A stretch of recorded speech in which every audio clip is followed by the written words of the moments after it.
Hello，大家好，歡迎大家返到嚟我哋嘅 channel。好多家長揾我諮詢，問得最多嘅一條問題就係：我個仔想報英國大學啊，我個仔 A Level 攞到幾個 A star 或者 IB 40幾分，係咪真係包生仔實入到神科先？我通常都會同佢哋講，分數只係入場券，但係想令到教授兩眼發光，喺咁多個勁嘅申請者之中揀你嘅話呢，好多時候都要睇張 CV 有冇好嘢，即係 work experience。不過係咪科科都要有工作經驗呢？或者冇做過實習係咪就一定唔得呢？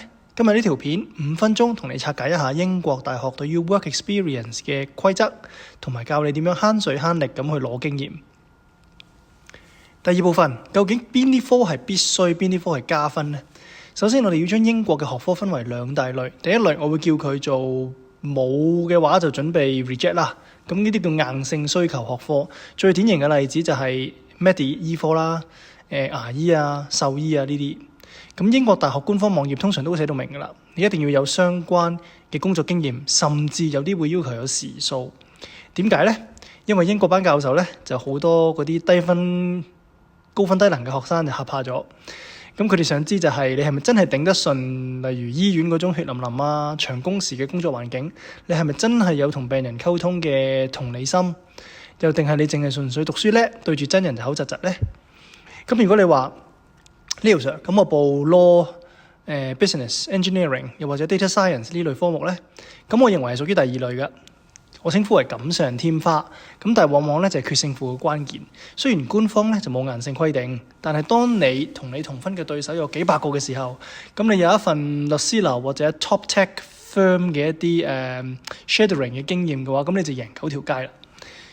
第三部分，教授其實想睇啲咩呢？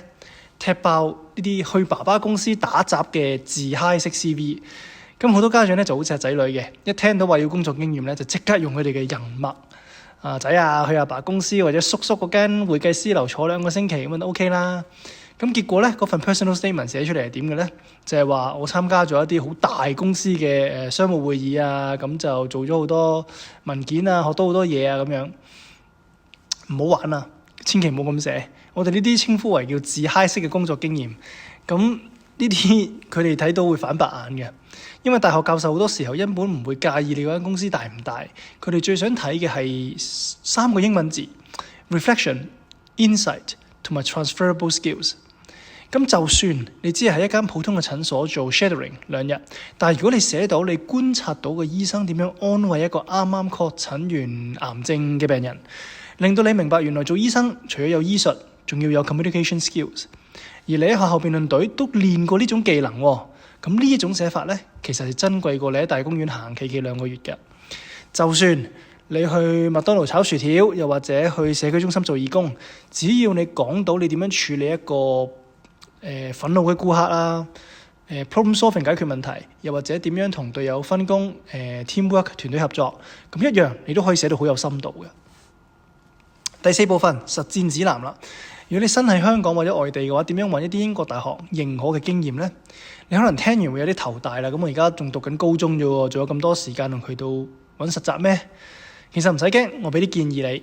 而家最流行嘅3個玩法呢，第一個 virtual work experience 虛擬工作經驗。咁而家網上有好多免費或者認可嘅平台嘅，例如 Forage 或者各家大學啊、專業機構啊，有啲線上嘅項目，尤其係醫科，就好似有 Springport 呢啲平台會提供一啲虛擬嘅醫院實習，做完有 certificate， 而英國大學會承認嘅。但係當然嘅唔好處呢，就係佢始終係虛擬嚟㗎，所以個競爭力呢，就一定係冇咁高㗎啦，偏低嘅。第二個方法 super curricular activities 去代替。如果你真係揾唔到實習嘅話，咁可以用一啲學術深造去補救，例如報讀大學嘅啲 summer school 啦。